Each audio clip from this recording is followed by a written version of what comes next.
The opinions expressed in the following programs are those of the participants and do not necessarily reflect those of Rogers Cable or Rogers TV.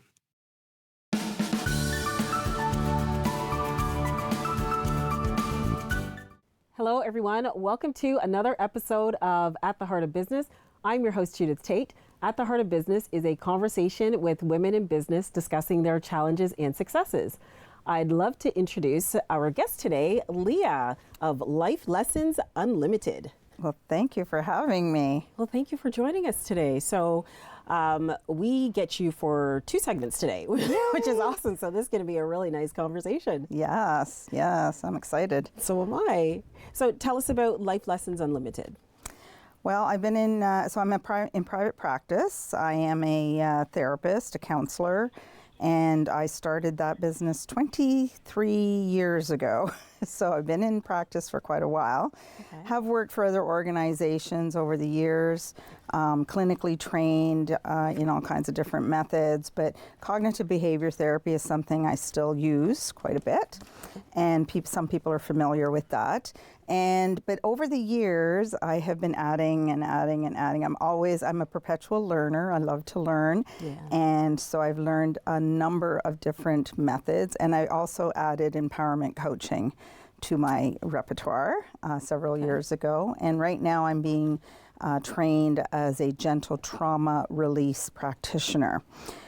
And so always adding things, but the gist of it is I help people who now in particular in trauma, but with all kinds of mental health issues and just trying to change their life trajectory sometimes. And I've worked a lot with divorce and separation, but there's lots of other things sort of in amongst there.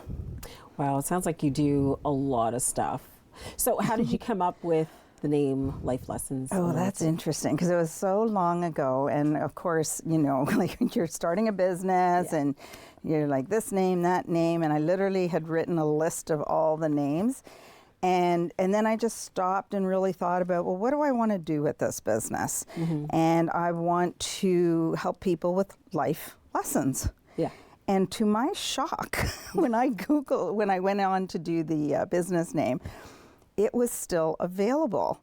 Oh. And I was like, and then I thought I did a little play on the whole limited thing because, we hear about companies, right, that are limited.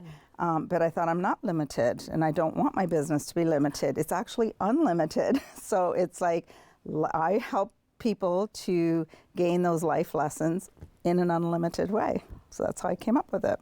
Wow, I really like that. That's very creative. Yeah. I never thought of it. Yeah. Good play on words. Yeah. So what's your deep why as to why you would start this business and multiple businesses and bring everything under one umbrella? Because that's a lot. Well, I haven't even talked, I had lots of other businesses in amongst there. Yeah. I went back to school in midlife.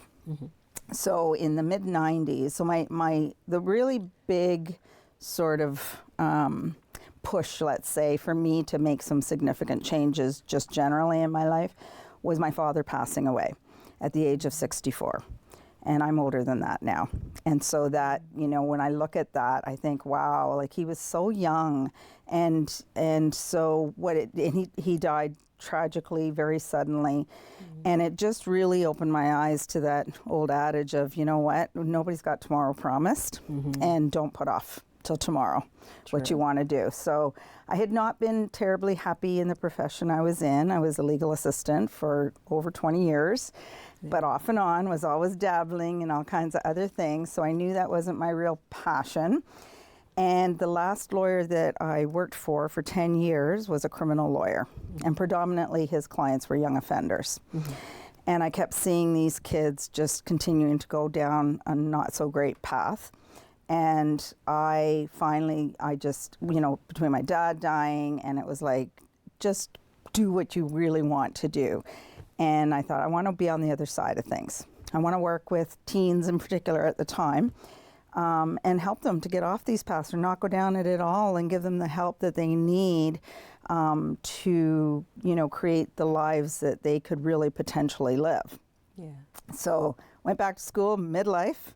I had 3 kids at the time who were involved in all kinds of things, and I was still working. And it's like, I look back now and go, wow, I was kind of crazy to think I could do all, but I did it.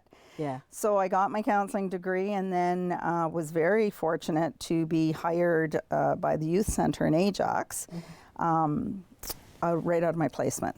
So I did a placement, my last placement there, and they hired me, and I started working with teens. And so my why was really, at that time, because it's changed over the years, but at the time, it was to help teens, in particular youth, to learn some better skills, good communication skills, to address what their dreams were and all of that. And I had, 2 of my 3 children were already in the teen years. And I just thought, what would I want for them? Yeah. And that's what I wanted to provide. So that was my why. That's great. So 2 of your children were in the teen years, and how old would the youngest? The youngest one, when I went back, she was pretty young when I went back to school. I guess she was about 8, maybe. Okay. Yeah. That is young. Yeah. Yeah. Yeah, because she was born in 90. Okay. And I went back to school in 98, I think it was, the first year. Yeah. Oh, good. Yeah. Now, what was that like? Managing a family, school. It was crazy. Learning. Yeah. That's why I look back now and think, how did I do it? But you know what you do, and I think people you talk to, of course, it's like when you have a passion and you have the drive, it's like, I really want this, and I'm just going to do whatever I do. And it was like literally most days putting one foot in front of the other. Yeah. And it's like, what do I need to do today? I mean, it was not uncommon, actually, the other hockey parents, because both my boys played rep hockey as well. Oh my goodness. So we were driving all over the place, and I spent a lot of time in arenas, and I would take my books with me. Yeah. And they would tease me, and they'd go, oh, there's Lia doing her homework. And I'm like, yes, because this is only chance, even if I could get only a chapter read or, do some writing. And I just made it work. Good for you. And I really like that you point that out, because it just shows that, as you said, if you're passionate about something, or if you really, really set your mind to something, you can do it. Yes. No excuses. And excuses, that's one thing that I know holds a lot of people back. Oh, I can't do it because of this, or I'm going to wait until the kids are older, or I got to wait for this. Just do it. And as you said, one foot in front of the other. Yeah. I love that. Yeah, and to take it a little bit further, because you're absolutely right, and often people don't know why they have those fears, or because that's what it is, right? Yeah. Or the excuses, like, why am I procrastinating on this? Why am I not doing it? And that, the current work that I'm doing now, more with trauma, and I'm identifying more and more that it's those traumas from long ago, in particular the ones that we may have experienced as children, or in our younger years, even our teen years. They're the things that are at play still, with those underlying beliefs, the underlying patterns that we have developed. Yeah, it goes back to, where did this start? Like, where did I get this messaging, right? And how do you help people to uncover that? Because that's very, it's very ingrained, like even at the cellular level. Absolutely, at the cellular level. That's the problem. Yeah, okay, right? Well, great. Let's talk about that. Because it goes so much deeper than what we think it is, and it's much more than the mind. So the interesting thing for me is that with the new methods that I'm learning now, we are incorporating more of the body.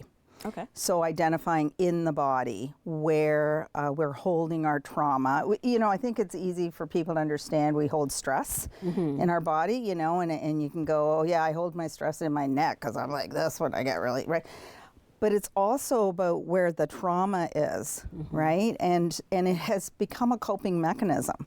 So it's there for a very good reason, all of it, right? Like all the things that we don't like sometimes, it's like, well, there's a purpose to it. It's keeping us safe. Yes. Right? So and it's interesting you use the word uncover, because I love it, because that is part of my methodology. Okay. So I have created a 3-part methodology over the years, right? Just from what I've seen has worked and what I've seen the work we had to do. And the first part is to unearth.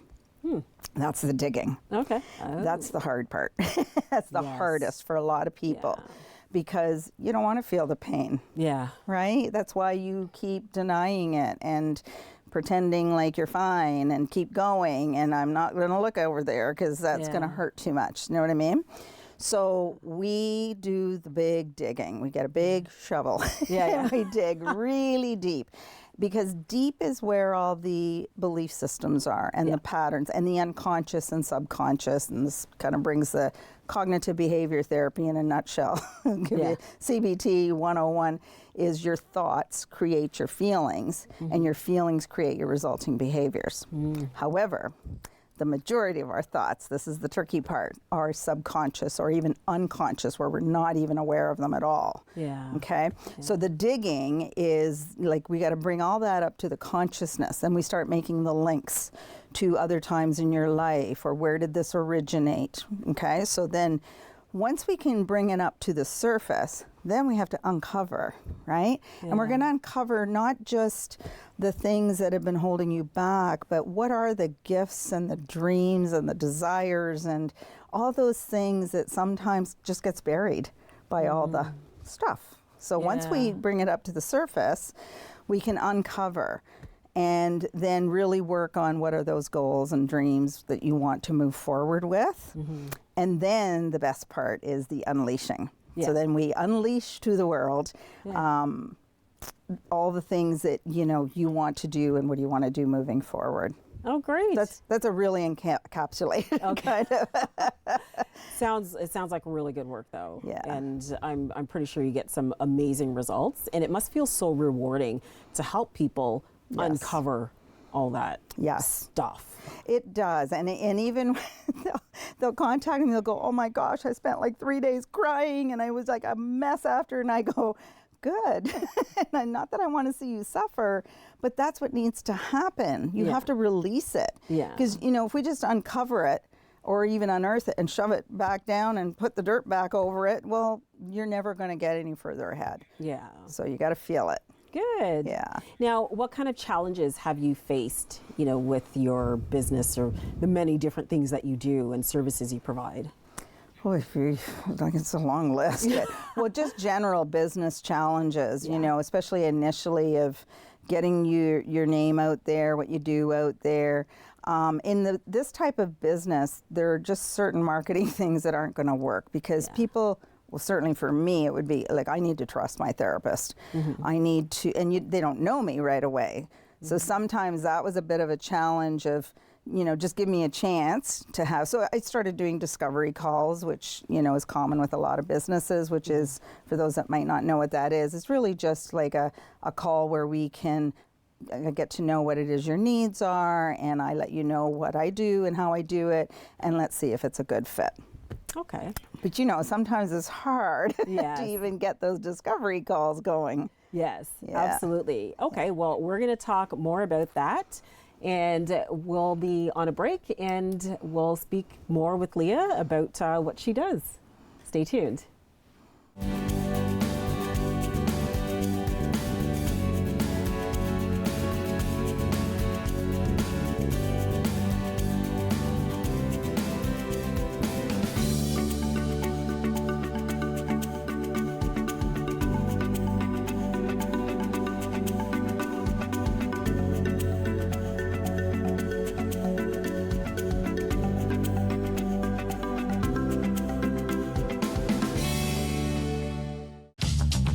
This program is brought to you by Ignite TV. Now you're in command. Visit Rogers.com for more details.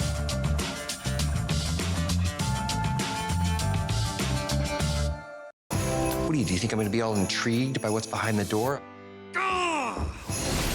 You've given me the world. Grab a coat, you're coming with me. Yes, ma'am. You deserve it all. You deserve it all. Merry Christmas, everybody. You deserve it all.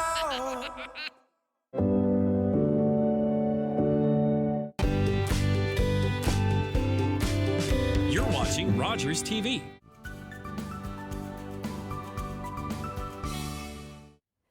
Welcome back to At the Heart of Business. I'm your host, Judith Tate. At the Heart of Business is a conversation with women in business discussing their challenges and successes. So we're going to continue this very engaging conversation with Lia. I'm loving this. So Lia, what type of people do you work with mainly? Well, that's been another evolution in my practice because, over the years, so I started off working with teens. And then I recognized that I wanted to have the whole family on board, sort of everybody on the same page at the same time, because what I found was we would teach the kids, new concepts, new skills, and then they would go back into the same environment. And guess what happened, right? It all went out the window. So that's when I decided to start my private practice. And I was still working with teens, but also with their families, or whatever member would actually be willing to come. So sometimes it wasn't everybody. And then through that work, I started to recognize that, of course, at the root was who was modeling for these kids, and that would be, caregivers, parents, whoever their primary caregivers were. So I started working with couples and individuals in the way of adults. And then through that, I actually did work for victim services for a number of years, which you would be familiar with. Yes. But it is, for anyone who isn't familiar with it, it is a service through the police services for victims of crimes. And they would be entitled to 10 sessions. That was free for them, but I got paid through the government. That's good. Because people would always be like, wow, that's so good. Was that your charity work? I'm like, no, I got paid. But through that work, I started to really identify, because I'd say probably over 90% of my clients through there were domestic violence victims. Yeah. And then started to really see kind of just the massive relationship issues that are out there and the traumas that people, not just the current trauma that they had been through, but all the other traumas that kind of led up to that. So I started working predominantly with women, although I did have some male clients. And then just in the last year, I made the decision that I'm going to work with women. In particular, women who are ready to really make significant change in their life. And here's the thing. So here's the difference between coaching, because people go, oh, you're a coach and a counselor, so do you kind of mix it? And I'd say, no, because they're two very different things. Yes. And for the most part, I, will do the therapy work with them to uncover, uncover. And then the unleashing part is really more of the coaching. Oh, okay. And empowerment coaching in particular. I was certified with that a few years ago now. That is what we really bring to the table so that these things don't happen to them ever again. Yeah. Right? So it's learning the new way of thinking and also, how to apply all these new skills to their actual lives. So right now, and I'm working a lot with trauma, because that just is what is coming to me. Like, especially, COVID, I think we're still experiencing a lot of the fallout of that from a mental health perspective, for sure. Yeah. And so I think what COVID did was just really brought to light a lot of the issues that were out there already. Yeah. And also, so we started to talk about this, that I feel like there's the Me Too movement, and I think that really empowered a lot of women. There was some issues with it as well, but certainly to take a look at their lives and what was happening to them and some of the behaviors of other people in their lives and wanting to live a different kind of life. Yeah. And so I think, right now I'm very blessed. Certainly from a business perspective, I do very little marketing. I'm going to be honest with you. Good. And even social media, I know a lot of people are like, you got to be on social media, you got to be a strong presence. And I was and still am somewhat.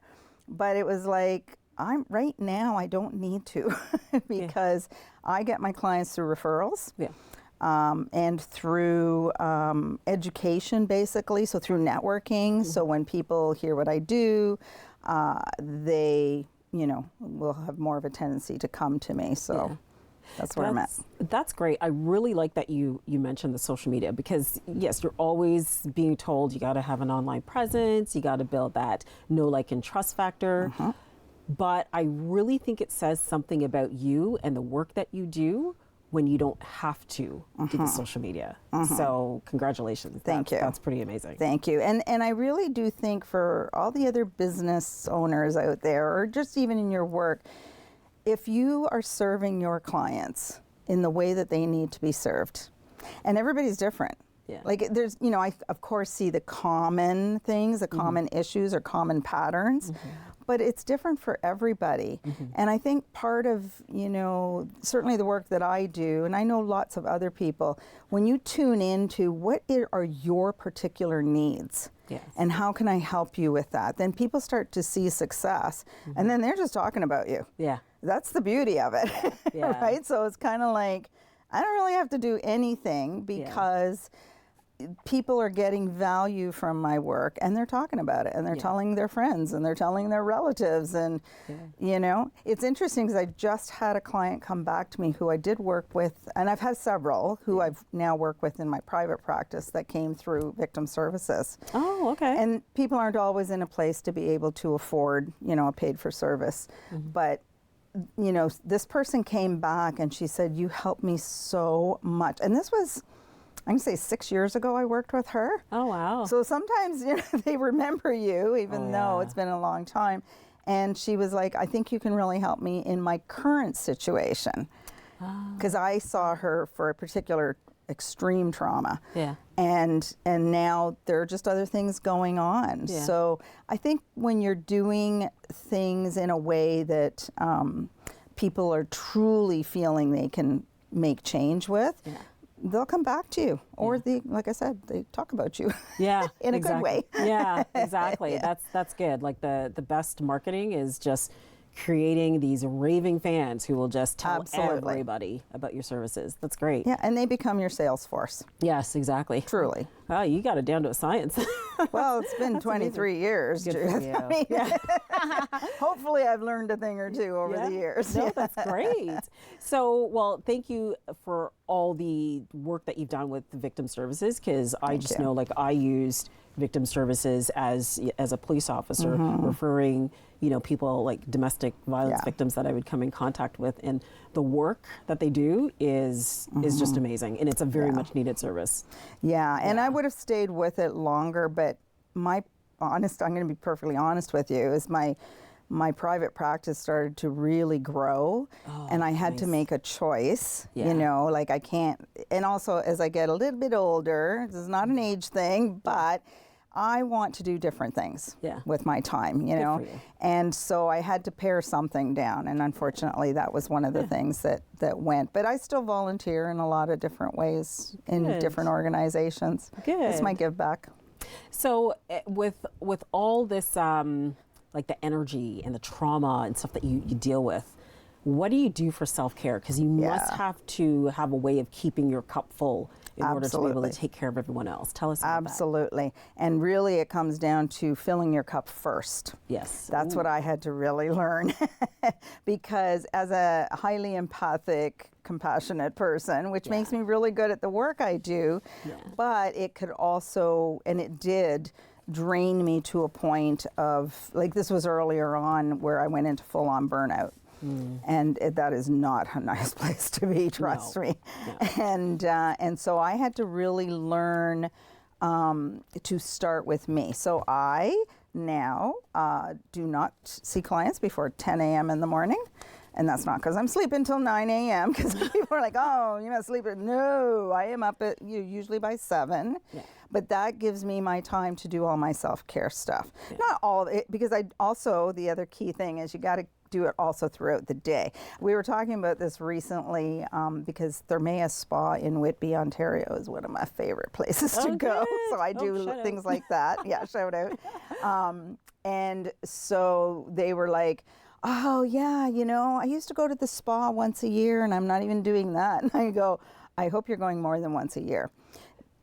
I think all of us can use that, but particularly if you're in a line of work where you are, you know, especially for first responders. I mean, I wish, and I know it's so hard for them to not be able to do some of the self-care stuff, but it has to be an ongoing thing. And so every day I incorporate something, even if on a super busy day, I just, like, in between clients, I'm like, okay, you know what? I'm going to go outside and I'm going to walk around my yard in my bare feet. It's called grounding. Anyway. I've done it. But it really is so effective.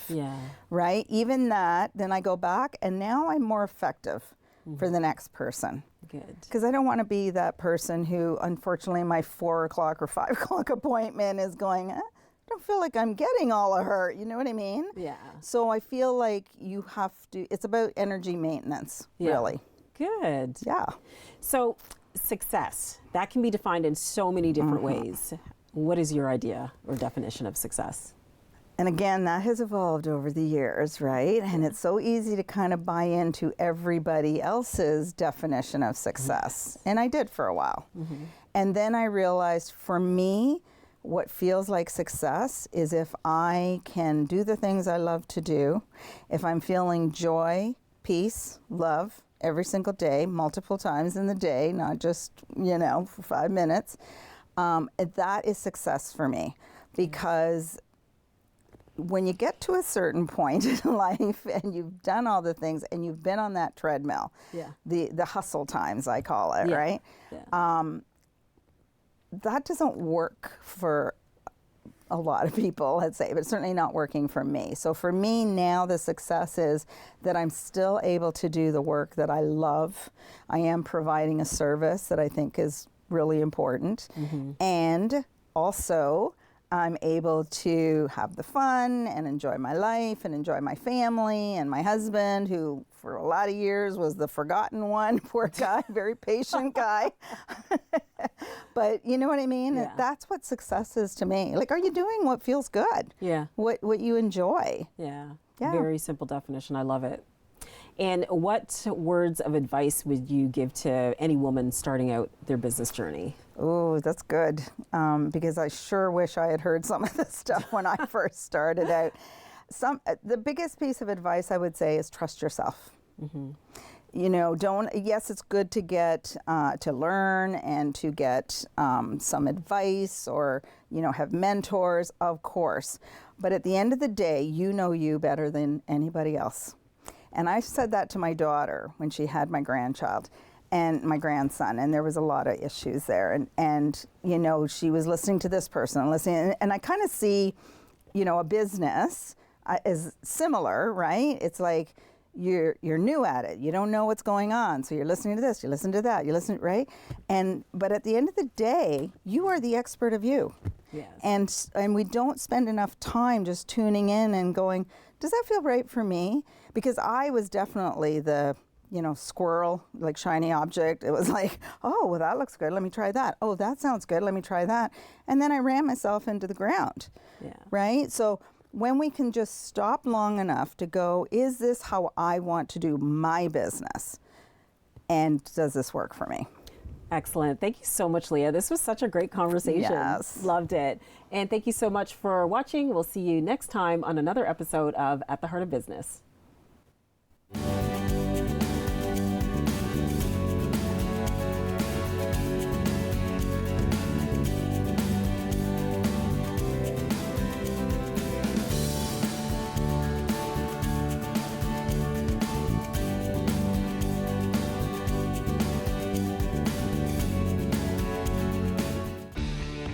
Connect with us by visiting our website or email us at comments@rogerstv.com.